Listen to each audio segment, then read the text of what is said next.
എല്ലാ മനുഷ്യവിഭാഗങ്ങളിലും ബ്രാഹ്മണ്യം അനുഷ്ഠിക്കുന്നവർ ധാരാളമുണ്ട്.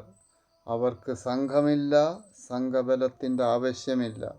ജാതിയെന്ന ഇടുങ്ങിയ ചിന്തകരല്ല. മതസംബന്ധമായ അടയാളങ്ങളുമില്ല, മതവുമില്ല. സൽചിന്തകരാകുന്ന ജ്ഞാനികളാകുന്നു. ഭൗതികതയിൽ ഭ്രമിക്കുന്നില്ല, അനധികൃതമായി സമ്പാദിക്കുന്നവരല്ല, ഈശ്വരനെ ഉപാസിക്കുന്നവരാകുന്നു.